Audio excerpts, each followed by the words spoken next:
Hey everyone, and thanks for joining us. I can see that we've still got a few people trying to connect, so we'll give it a little bit of time before we start.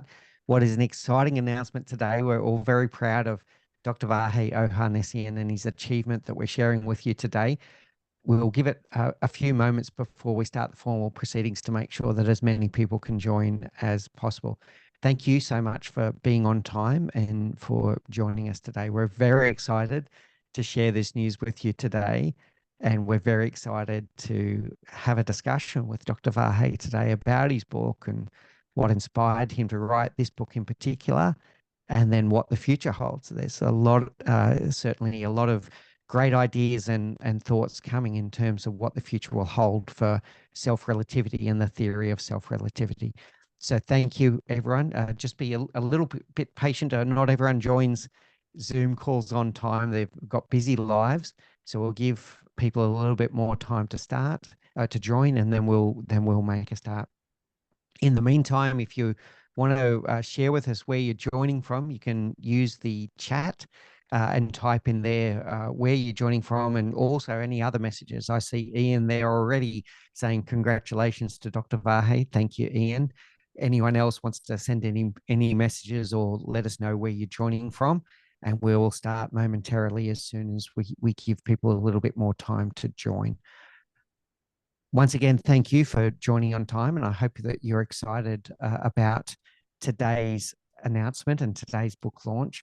I'll say this again when we're started, but there's a little known fact that something like 85% of people in the world want to write a book, and far less than 1% ever do. So it's a wonderful achievement, and I can tell you that Dr. Vahe has put 7 years of research and work into this book, and it's not the smallest book in the world. It's quite a book. It's not the kind of book that you read from cover to cover.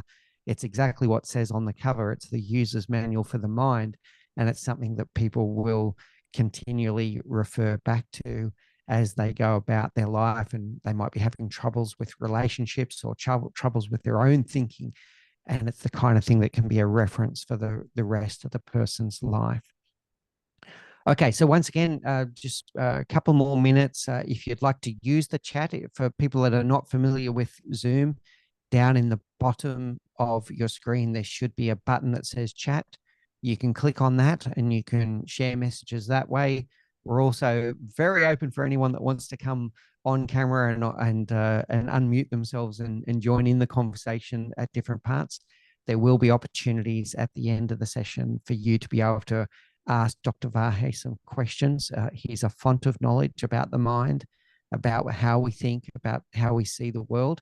So I'm sure that if you've got some questions, please have those ready as well. All right, we'll give it one more minute, and then we'll make a start. For people that have made it on time, we want to be respectful of your time and your commitment to spend time with us on your Saturday. For most of you, for some of you, it may be Sunday already. Thank you for sharing your time with us today.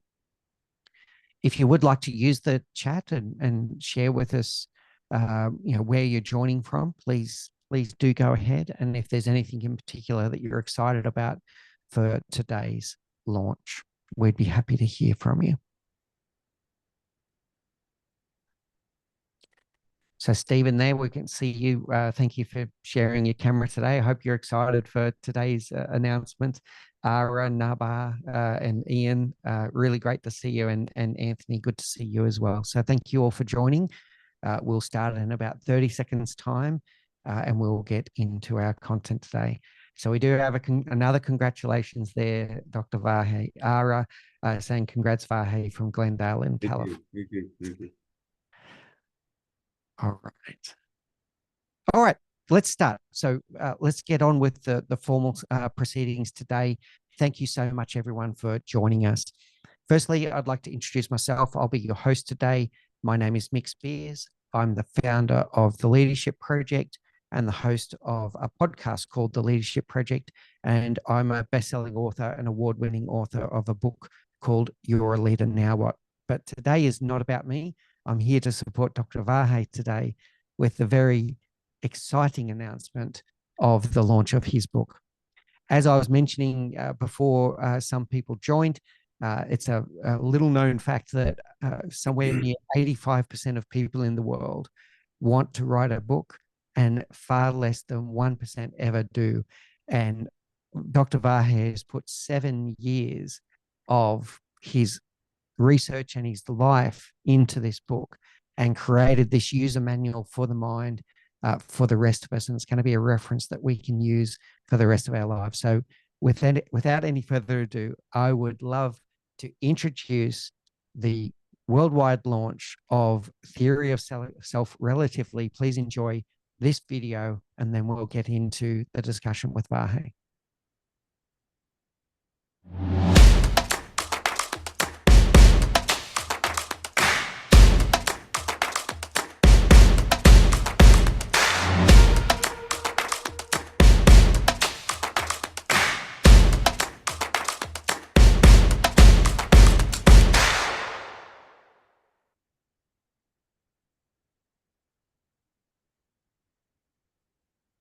So thank you, everyone. A very exciting launch, and we're excited for Dr. Vahe today, and we're glad that you could all join us. So I'd now like to introduce Dr. Vahe Ohanessian. I believe that most of you know him well, and congratulations, Vahe.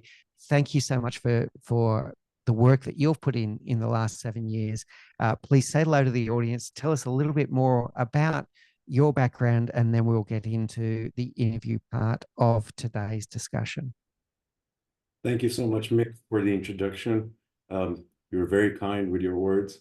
I appreciate everyone who's joined me. This is a very big day for me, as we finally reached a point where I can share everything that I've done with everyone outside. This has been a long project going on, but it started as a journaling system, and then it led to the collective of my thoughts and my thinking about our existence and how we basically should live the best quality of life possible that we can. And as many of you know, by profession, I'm a dentist. I still practice a specialized field that I've created in dentistry, and I'm still having fun with that. And a collective experiences of my own life, along with some of the patient dealings, led me to initiate the writing of the Theory of Self-Relativity. It's been a fun project, and now it's becoming even more fun as I begin to apply it to my life, and I hope to see other people apply it and benefit from the, hopefully, wisdom that it can offer to everyone. Yeah, wonderful, Vahe. Congratulations. It's such a full book. There's so much in there and so many different things that we come across in our life, and there's literally something in there for everyone. It's almost nothing that hasn't been covered in terms of how we think, how we approach the world, the experiences that we have when we interact with the world and everything else around us. So for everyone watching today, the format today is I'm going to interview Vahe, and then at the end, there'll be an opportunity for you to also ask some questions. And then we'll also share at the end how you can support Vahe with the future direction of self-relativity, and of course, get a copy of the book yourself, and how you can connect with Vahe into the future. So Vahe, the first thing I want to ask you is, what inspired you to write this book? And can you share any personal experiences that influenced how you wrote the book, and this book in particular? Since I was a kid, I was always, I would call it a deep thinker or a different thinker. I had the ability to look at things differently.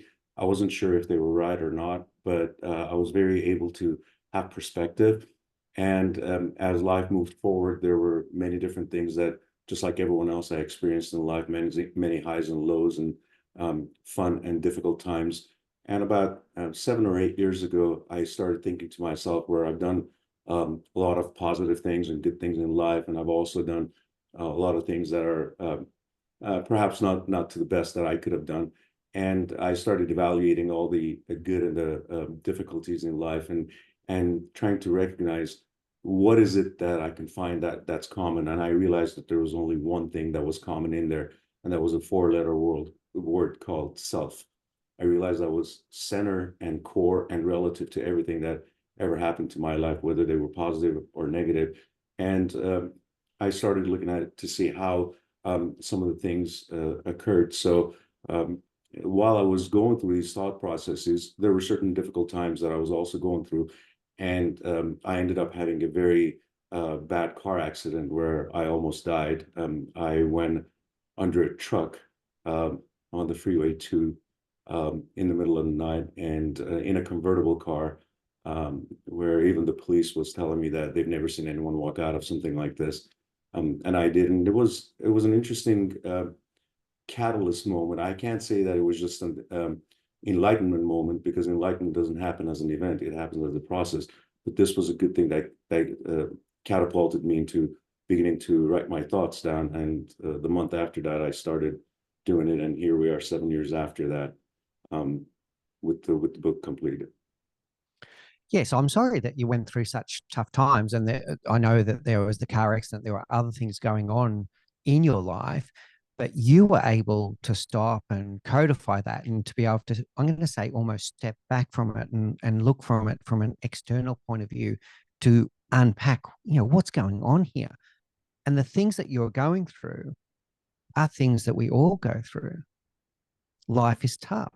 We all find it difficult to find our way in the life, in the world. What you've then been able to do is to unpack it and then repackage it in a way that helps others to go through things that they're experiencing as well. What I'd love to understand is your writing process. So to be able to do that, it is 7 years of research that's gone into this, Vahe. How are you able to unpack everything that was going on in your world and then repackage it through the writing process? The interesting thing is, as I started writing my thoughts down and journaling, the name came very early on, and it although some might think that it's a play on words to capitalize on Einstein, it really is not. It truly defined what I was doing, and as I was putting everything together, and it really, as they say, related to the whole thing. I was able to try to have an open mind, and as I was writing, I realized that we are not only humans with emotions and sentience, but we're also physical objects that we have to adhere to the laws of the universe, and the way that the universe operates affects us. That's why we have finite life. And after the accident, and after starting to realize that our existence is not just psychological or emotional or physical, but it's a combination of all those, which I call it the principle of psychophilosophy, which is psychology, physics, and philosophy combined together. I began to realize that we relate to the world in sometimes in different ways, not in mysterious or mystical ways, which I do not subscribe to, but in ways that sometimes we're not aware of, and we sometimes over exaggerate the way that we deal with it. So as I started writing my thoughts, and I started journaling, one thing I promised myself was that I was not going to do any cross research at the initial stages. I was just basically pouring my thoughts out for about a year or two, or even 3. And then once I started collecting myself together with the different aspects of what came to my mind and what I perceived, what I thought, then I started fact checking what I was thinking to ensure that, am I thinking the right things, or am I just being delusional, or am I just feeling certain things? And that's how it started incorporating itself and moving forward. I became my own worst critic and my own worst devil's advocate, because I knew when I'm making claims, especially if there's science involved, or any of those categories, there's going to be all kinds of people that are going to be challenging me. And I wanted to make sure that my challenges, that I'm not just fighting challenges, but that I am actually presenting something that matches our existence in the world properly. So what I'm hearing there is quite a scientific process, really, Vahe, because what you're able to do was to put away what is really hundreds of years of research, and then make your own observations of what you see in the world and your perspectives, and to codify those first before you cross-referenced it against existing works. And what I find really interesting about that is, if you had gone the other way, where you had just gone deep into the world of psychology, you would have run the risk of essentially going into an echo chamber of the existing work and then regurgitating back maybe a codification of things that were already in existence. Whereas what I believe that you've brought into existence here is something very new and something very novel. How does that sit with you? It truly is the case. I did not want to be influenced by other thoughts, because especially at the initial stages where you're doing it, you could be more insecure about what you're doing, what you're writing. Therefore, sometimes if you have certain thoughts or certain unique visions that you're dealing with, it could be contradicted, but by many other studies or writings or opinions that are out there. That's why, especially nowadays, as I'm sure everyone can relate to, with the advent of AI, and the amount of information and misinformation that we have out there, it is even of most importance for us to become critical thinkers, where we can rely on our own thinking and our own evaluation of things before being influenced by what others are touting at us. What were some of the challenges that you experienced as you're going through the book? I mean, you've been through some quite traumatic life experiences there. Was it difficult to almost relive those as you write the book? And what were any other challenges you had? No, not really, because the way that I've always dealt with life is that, okay, well, there's a difficulty. We got to try to attack it in life and just move forward with the next step that's coming on. And the really interesting part was that as I started doing the physics part of this, I realized that the universe is not a very kind place as it is, and neither is our mind, because we're completely negativity oriented, and our goal is to at all times be able to minimize negativity. Yet as sentient human beings, we're always looking to see how we can make ourselves happy. So this became the connection and the disconnect that we experience as to why we can't reach happiness more often, or why eternal happiness is not reachable, why optimism should be based on the efforts that we put in, not just based on wishful thinking, and all these other things that came together. So I learned to move on. And sometimes I even try to remind myself of what's happened, because I want to make sure that it also doesn't become something that I'm suppressing and I'm not dealing with it.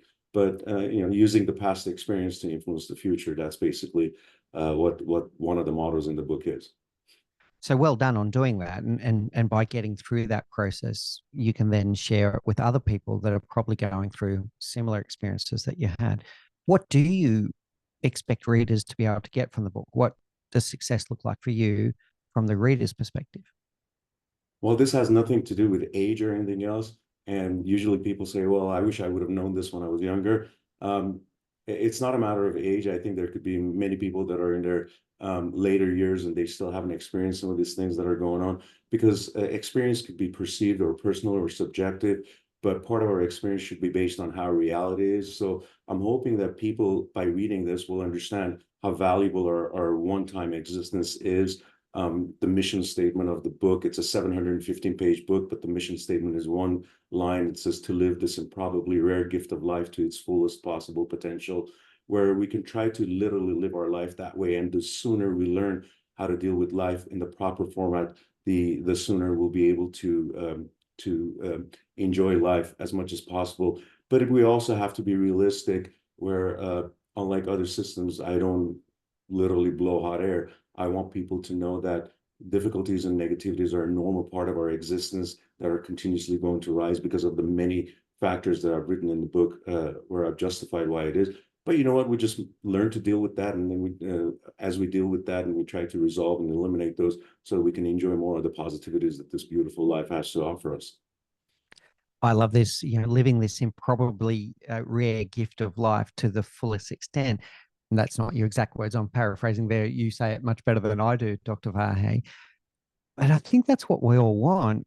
And yet we find ourselves getting trapped in a day-to-day cycle where we're not doing that, right? So we all want that, but we're not doing that.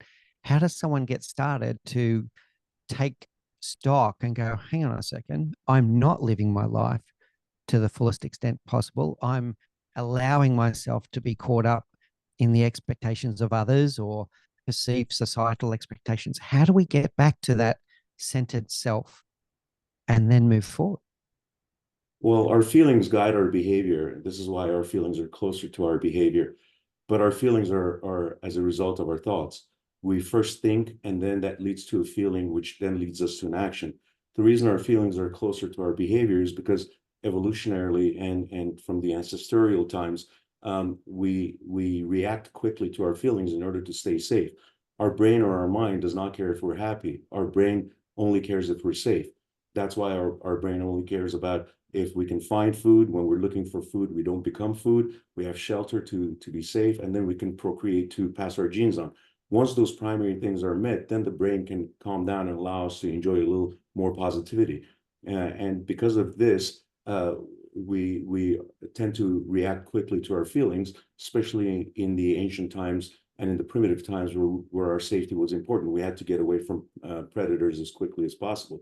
Nowadays, we don't have those, but then again, we dislike negative feelings and we try to act that way. So we try. So the best way that we can live our life in the modern times is for us to become aware of our feelings and to utilize our feelings as a gateway to look back to see what thoughts are causing it, and then according to that, decide whether the thoughts are factual or non-factual, and deal with them in that way to be able to increase the quality of our life.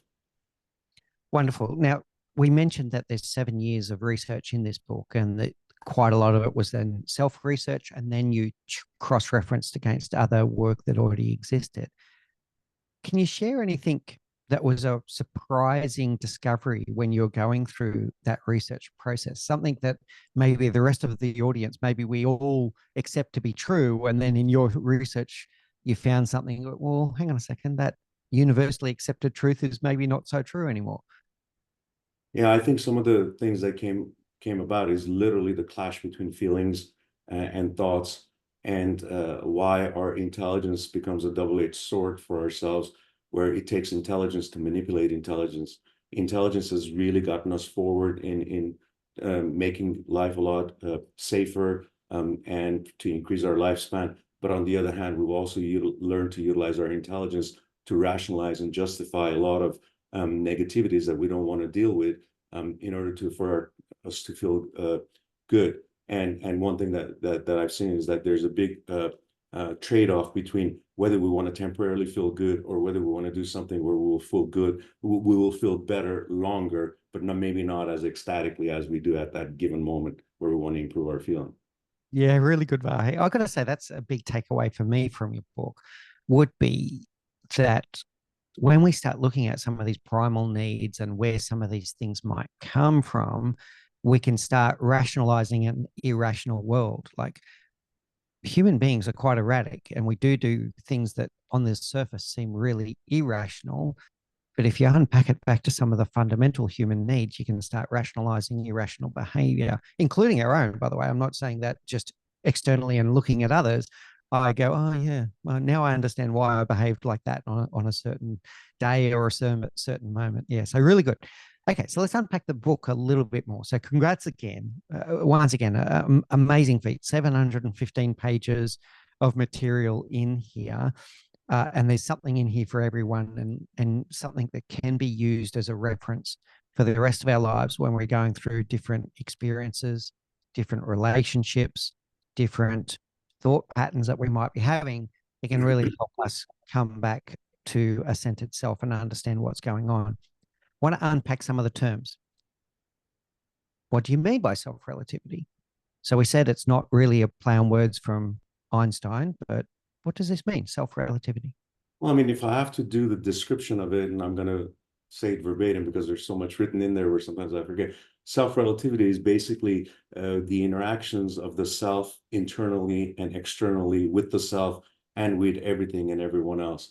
The word relativity comes from the root word of relate, which is the same base word for relationships, which means a state of being connected. Therefore, as an individual entity, everything that we do is somehow related to everything else in the universe, and everything else can be either objects or it can be living organisms or people in our case, which are common. That's why you have connections on Facebook and all these other social medias and all that, because we're all connected somehow, some way to each other. Again, both material items and living entities and non-living entities. So therefore, the word relationship and relativity come from the way that we connect to everything and everything else. And whether we look from a central position, a self-central position towards the outside, or whether we're evaluating ourselves from how others perceive or deal with us from the outside towards in. Yeah, I understand. Well done, Vahe. So I get it. We're related to everything and everything else around us. We are not just a bubble of our own. We connect with other human beings. We connect to other experiences. We connect to ourselves. So how we relate to ourselves and everyone else around us and everything else around us. So yeah, really good. Okay, now I have gotten to know you quite well, and one of the things I know is that I'm gonna get a bit controversial here, audience. That you do have some challenges with where the self-help industry has gotten to. So there are a lot of people that want to do better. They want to improve their lives. They want to improve their own feelings, emotions, and the way that they interact with the world. And they go out into what is a multi-billion-dollar industry full of people that are offering what is perceived as, or what is projected as, solutions. But you have challenges with this. So what do you see is wrong with the self-help industry as it is today? Well, that was one of the reasons I started writing, because I was trying to find some answers myself, and it was nothing but confusing. You get from mysticism to all kinds of pseudoscientific things to manipulations of science, for example, using the words like vibrations and frequencies and energies to misrepresent what science is, into people believing, if you believe in a certain way, certain things will happen, to many other things.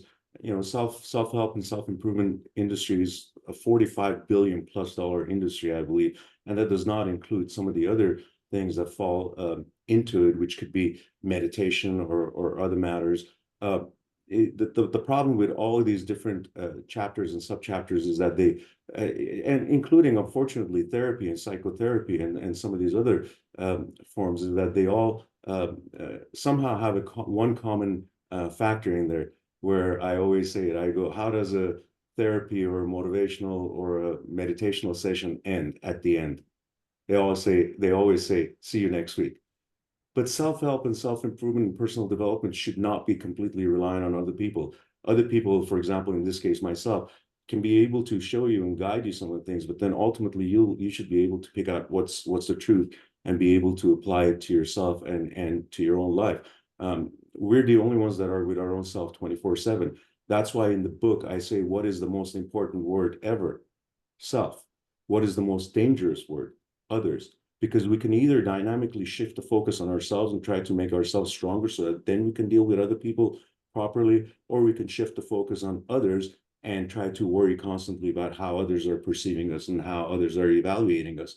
And we see this quite a bit in different cultures, and perhaps some of my Armenian, Iranian, Middle Eastern culture was influential in me recognizing the effects of the external surrounding of others as to how we guide our life forward. I'm hearing really two powerful things there, Dr. Vahe. The first one is around this word dependence. And if we unpack the word that's on the screen right now, it says self-help, but somehow along the line it become others help. So it's not self-help anymore. Whereas what you're trying to bring people towards is back to the self.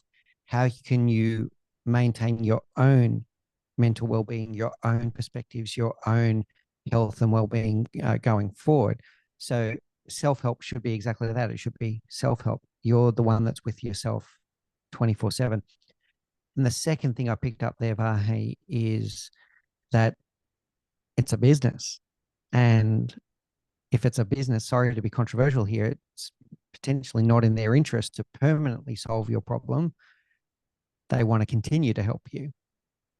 So it can become a self-fulfilling thing that just keeps on going down the road. How does that sit with you?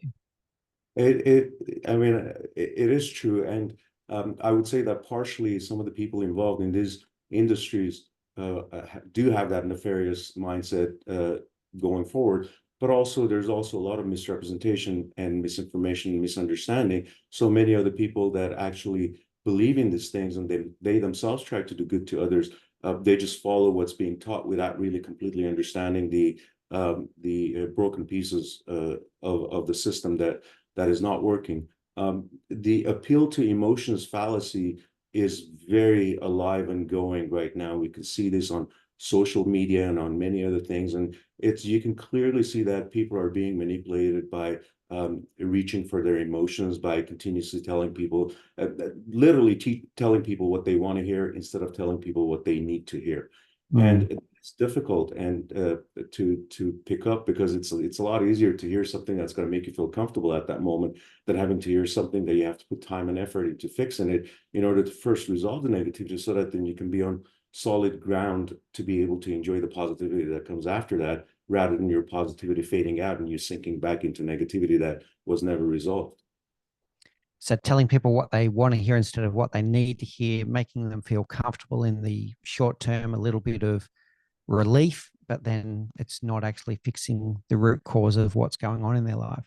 One other That issue that's going on, if you don't mind me adding to that, is the fact that because self-help and personal development it's an unregulated market. Therefore, you've got every kind of a person that can come into it.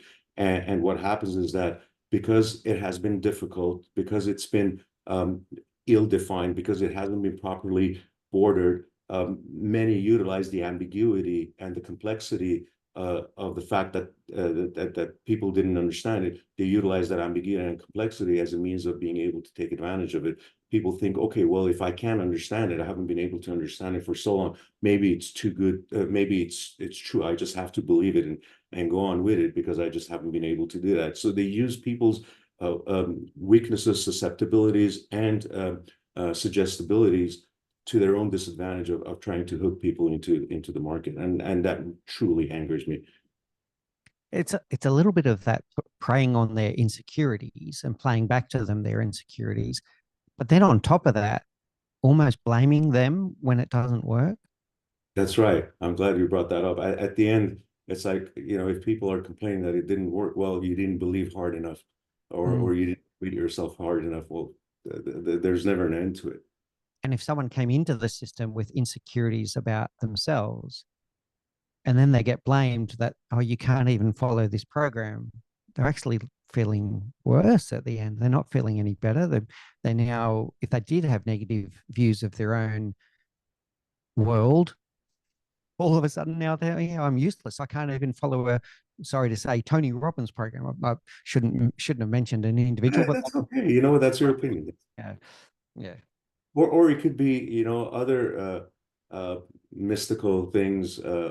For example, meditation or other things. Meditation could be very beneficial when it comes to a relaxation method, or a system of disengaging in a healthy way from certain things in the world, in our lives, just like working out is, just like getting a massage therapy is, and all that. But to misrepresent any of these things as mystical pathways, that if you finally discover that light at the end of that tunnel, you're just going to become this, you're going to live in this euphoric state of life and all that. It's just not true, because unfortunately the universe and reality is not set up that way. And if we can understand how reality and universe is, yeah, I might come across initially as like, oh, you're not very positive and all that. It's not that at all. It's just that the fact is that in order for us to be able to experience more positivities, the sooner we can resolve the negativities that we don't like, the sooner we can get to the positivities. And the fact is that even if you resolve and eliminate your negativities, because of the way that the universe operates and because of the way that our mind is, new negativities are going to come about. So what we need to do is we need to just make dealing with negativities as a normal part of our life, which is why I say change and improvement are not an event. They're lifetime processes. Now, I want to interject here for the audience and say that I've got just a couple more questions that I'm going to ask Vahe, and then we're going to open up to you as well. So if you've got any questions that you've been burning to ask Dr. Vahe, please have those ready. But also, if you just want to say some words of congrats as well, there's a completely open floor when we get to that point. So the next question, for those that haven't seen the book yet, it's broken up into different sections, and it goes through a lot of background of why we end up in this situation that we're in, some of the science behind both the physical science and the psychological science behind where we go to. And then it breaks into the 10 enemies of self-improvement, and then the 10 commandments for self-improvement. So very powerful sections of the book. One of the enemies is self-lies and self-deception. What does that mean? That actually I've designated as the number one, because that is part of our defense mechanism of what we do to go through life. As I said, we're surrounded by a negative universe. I've discussed in great detail about entropy and the second law of thermodynamics, and why disorder is a normal part of our environment. And then also our brain being negative. That's why we have 5 times more negative feelings than we do positive ones, because negativity is intended to be protective, which means that our brain is more interested in detecting threats and dangers. That's why it continuously signals us into feeling negative, so that we can be on the lookout for the cause and try to resolve or eliminate or get away from the cause of the negativity. Once we realize, since therefore, because of the overabundance of negativity, but yet our desire to feel good, we're continuously clashing with the negativities that are out there. That's why I say the desire to feel good versus the necessity to think well is one of the main causes of our inability to self-improve. And we can improve our situation in life, where we can minimize negativities and move towards positivities in one of two ways. One is the right way, which is for us to be able to go and look to see what's causing us the negative thoughts that we're feeling, that we're thinking, which are making us feel negative, and go put the time and the effort to face that difficulty and the dislike, and to resolve it or eliminate it, and then get to a neutral containment zone where we can build on positivity with that. Or we can just simply come up with some kind of a ad hoc rationalization or justification to ourselves that, well, this really wasn't that. What I saw wasn't that, or ignore and deny the reality, and continuously try to create some kind of thoughts where we can deceive ourselves at that time to just feel better. This could be in the forms of any kind of actions that we do, activities that we do, even addictions that we could have. All of these are distracting mechanisms for us to be able to either ignore and deny, or come up with rationalizations, things such as it was meant to be, or there's a reason for everything, which kind of comfort us at that time to want to abstain from dealing with negativity. So what I'm taking away there, Dr. Vahey, is that there's almost nothing more powerful than the stories we tell ourselves in our own mind about ourselves and about the world. And that can go in all kinds of directions, but I'll use two as the example. It could be a catastrophization where we blow something up bigger than what it really is, or it could be a masking effect of convincing ourselves, no, it's okay, and making ourselves feel good in the moment, but not addressing the root cause of something that really should have been addressed. And now it's going to come back, and it's going to come back bigger and stronger in the future, which leads me on to this concept of factual thinking. What is factual thinking, and where does that play in all of this? Before I run over to quickly factual thinking, let me just make one quick point. As you were saying that some of the negativities can last and just become bigger. The interesting thing is that, and again, this is not being pessimistic, this is what reality is.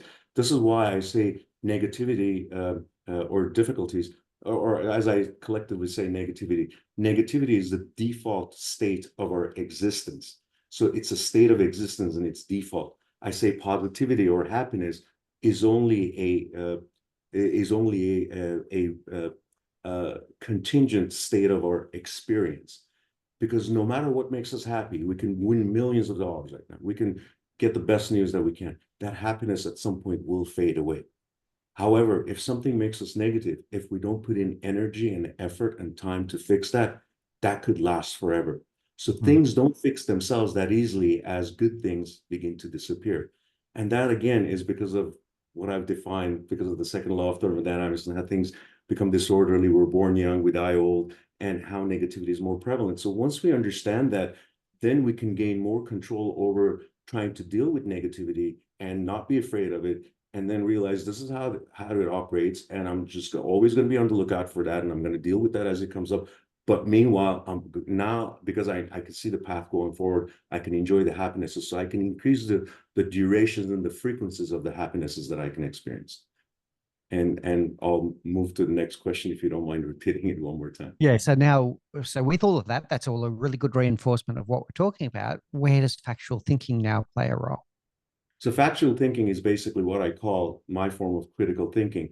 And as I said, what I have a method that I call the cognitive cognition technique, which means for us to use the awareness of our feelings, because we're generally more aware of our feelings than we are with our thoughts, but our thoughts are actually causing our feelings. So we use our feelings as a gateway to find out what thoughts are causing them. So instead of reacting to our feelings, we utilize our feelings to evaluate the underlying thoughts to see whether they have factual merits or not. And if we learn to do that, especially at the fundamental level of each individual thought, which collectively makes up our thinking, then we will begin to see that about 80 to 90% of the thoughts that we have are actually not necessary, or they're not realistic and all that. And those are a lot of the cluttering and negative thoughts that we have. So yeah, we can make bad decisions based on thoughts that we have that do not have to be that big. So by using the filter of facts, we're capable of resolving or eliminating thoughts that do not really apply to our life. Now, resolving and eliminating doesn't mean ignoring them or not dealing with them, but it literally means filtering them out, evaluating them for their factuality and their value. And then if they don't, we eliminate them. And if at a future time the same thought comes to our mind, we trust ourselves that we previously dealt with this. We don't need to rehash it. We don't need to re-deal with it. We just simply ignore it and just let it go away. Yeah, well said, Vahe. We do that all the time. We have all of these thoughts that pass through our mind, but do we stop and challenge it to go, well, do I know that to be true? And we make all of these assumptions, and then we make decisions on assumptions that were never tested. And that can be ourselves, it can be relationships with other people. That's what we do all day, every day. We make assumptions about other people's intent, about how the world treats us. There's all kinds of things. And do we stop and do critical thinking to make sure that we're going forward on a solid basis? All right, wonderful. That brings us to the open floor part of the discussion. So I'd like to invite you now in the audience, if you've got any questions for Dr. Vahe, and or if you just want to celebrate him and congratulate him on what is an amazing achievement, 7 years of work going into this. Please, you can either type into the chat as Naba has just done, or you can also stick up your hand or come off mute and ask your question live as well. So I'm going to read out Naba's comment here. Great work on connecting our evolutionary mental wiring and how it translates into our feelings. Being aware of this is a key component of managing our thoughts, feelings, doubts, emotions. Excellent. So first of all, congratulations. And obviously you're a fan of the work here. Connecting the evolutionary mental wiring and how it translates how we're feeling. Would you like to reflect on that, Vahe? Yeah, it's one of my favorite parts actually of the book, where, as I said, there are two negativities that we deal with. One is the environment, and the other one is how our brain is. And you know, we've somehow managed as primitive animals to elevate our intelligence and get to a point where we can use our basic brain, which was only intended to be for protecting us from danger, to actually become progressive and build things for us.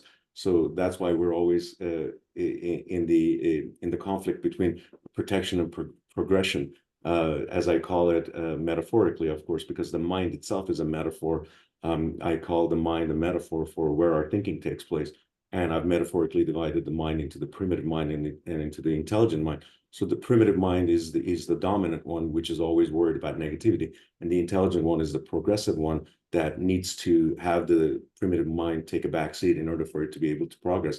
So once we begin to recognize this, we realize that how interestingly evolutionary we were able to come to a point where we can actually think and reason and logic and start creating things and progressing. So that evolutionary aspect that we've overcome, I think it's a very, very huge accomplishment that's especially visible in the last few hundred years, and especially in the last few decades.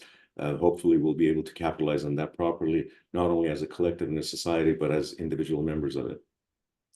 Wonderful, Vahe. And it kind of brings back to this rationalization of an irrational world when we understand where some of our primitive needs come from. And you know, you've shared in the past that the only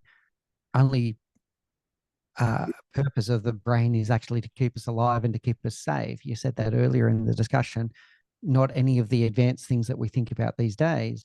And it's also where this fear of loss is far greater than our appreciation of gain. And then all of a sudden our behavior and feelings are matched with that. And, you know, we live in a modern world where we don't have saber-toothed tigers sitting outside the cave anymore, but have those primitive needs gone from our brain? No, they haven't. They just show up in different ways these days. All right. We also had some more congratulations in the chat here from Amina, and we are going to show you a QR code in a moment on how to get a copy of the book. And Say is also put into the chat the different links that you can get there. So Nava, once again, good luck. She needs to leave now, but she's looking forward to getting the book. Ara, good work, Vahe. You've always been a great motivator. Best of luck with this venture.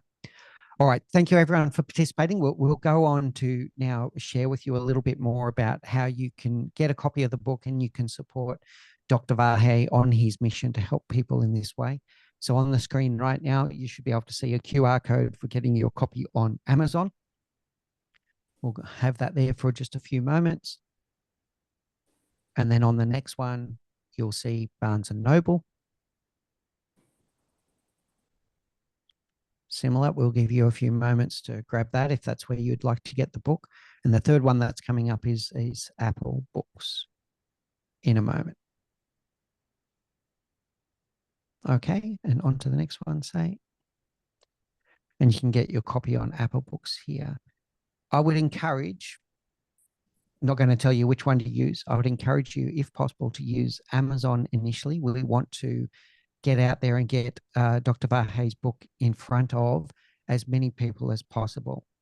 And what is really important is in the next 3 days in particular, and then over the next 14 days, is that we get as many book sales as possible on Amazon. What we're trying to do here is fuel an algorithm. You could call this algorithmic bias, but we're trying to get it to work for us instead of against us. The more people that buy Dr. Vahe's book in the next 3 days, and then subsequently the next 14 days, the more the Amazon algorithm is going to go, oh, people seem to like this book. And then they're going to present it in front of more people and more people and more people. And the second part that fuels that algorithm is the reviews. So we also ask you to leave an honest review on Amazon. Amazon algorithm loves reviews. The buyers themselves also look for reviews. So if they're going to pick between buying one of Dr. Vahe's book and a Tony Robbins book, they're going to look at the reviews and they're going to go, okay, is this worth buying or not? So please leave an honest review, both for the algorithm and also for the human beings that may want to buy the book. So we count on you. Please get in there in the next 3 to 14 days. Get your copy of the book. It's available right now in 2 forms. It's available as an ebook. It's available as a paperback. You might want both. Paperbacks are wonderful to leave by your bedside table and read at night and reference. And then sometimes the ebook can be good when you're traveling. Within the next 2 weeks, we will also have the audiobook. So you'll hear Dr. Vahe's dulcet tones. He read the entire thing himself, 715 pages, read and recorded, and it's been edited. It's going through the review process right now with Audible. That review process does take some time. So within the next couple of weeks, you should see that the audiobook will be available. I'd also encourage you that at this point, that sometimes it is good to have multiple copies. You might want to have the ebook and the audiobook, or the paperback and the audiobook. That can be a really great way to help reinforce the learnings and to make the book impactful for you. So please do get out there in the next 3 days. Let's be really clear. In the next 3 days, if we can get as many people to buy the book and leave an honest review as possible, then the algorithm will fall in love with the book and show it to more people. Why do we want that? We want Dr. Vahe's work to be impactful. We want this to reach as many people as in the world as possible, because people need this book. People need this book. They need this book. They're having troubles in their life. They might be having troubles with narcissistic relationships or anything that's going on in their life. This is the user's manual for the mind. They need this book. So help us get it in front of as many people as possible. It's also going to be available in brick and mortar bookstores. That one also takes some time to get the deals organized, etc. So over the next few months, you'll also start seeing A Theory of Self-Relativity and Dr. Vahe's amazing work starting to appear in local bookstores as well. We also have some exciting announcements to make for you that very shortly you'll see, in fact, it's available now. This one, you can get this right now, is the the Self-Relativity Podcast. The Self-Relativity Podcast. So if you go onto Apple Podcasts, Spotify, other podcast directories, iHeartRadio, Audible itself, the Self-Relativity Podcast is now available. The first 3 episodes are already out, so you can listen to episodes 1, 2, and 3, and then subsequently new episodes every week going forward. On the YouTube channel, is also going to go live in the coming days. This video itself, the book launch, will be on there, together with a recording of some live streams that Dr. Vahe will be doing, going through and helping people through different content in the book and answering people's questions. Dr. Vahe is also available for coaching and mentoring, whether it be for you individually or for a team environment, to help them come to this land of awareness and around self-relativity, and making sure that they can make the most of their life, challenge their thinking, introduce factual thinking into their life. If you're struggling with all of these concepts, one-on-one coaching is a wonderful way for you to make the advancements. So you've got some more congratulations coming through, Vahe, on the chat. Bravo, Vahe. Your hard work has truly paid off. Warmest congratulations on your achievements. Wishing you even more success in the future, from Dr. Stephen Meridian. So thank you, Stephen. And from Henrik, you've also got a great job and congrats. So Vahe, I don't want to be the last one that says anything, so I'm going to hand over to you now. Oh, sorry, go ahead, say on those social links. Also, please, if you aren't already, please follow Dr. Vahe on social. He's very prolific on social in a number of different ways. Firstly, putting out his own organic content that makes people just stop, reflect, and think. And I've got to say this on your behalf, Vahe, he also calls BS on a whole bunch of other social media content that is vacuous.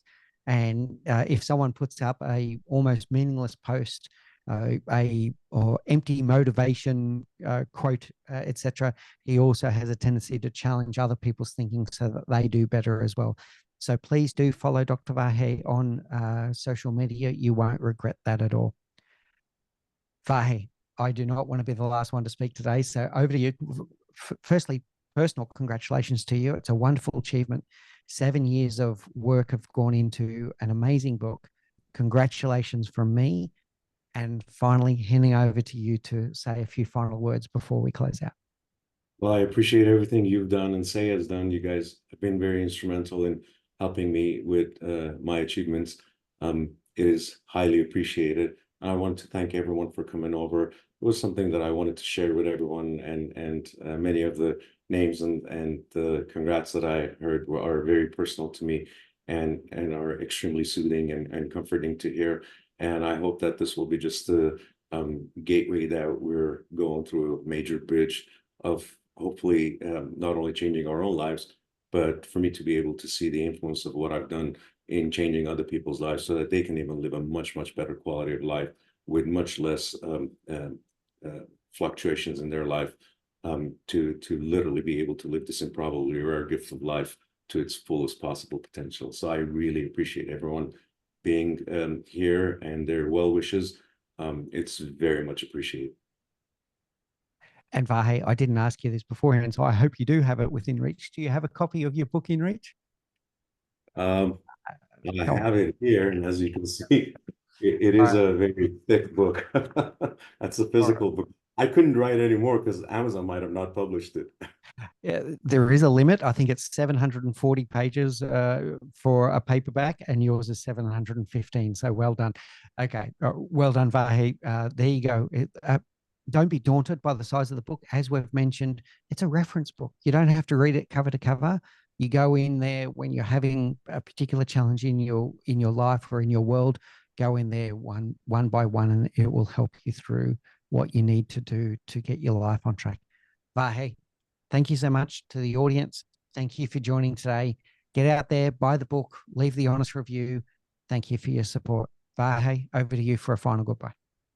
I just want to thank for everyone. I sincerely want to wish everyone a happy weekend and a great day. And let's make this life even a much better and more productive life and most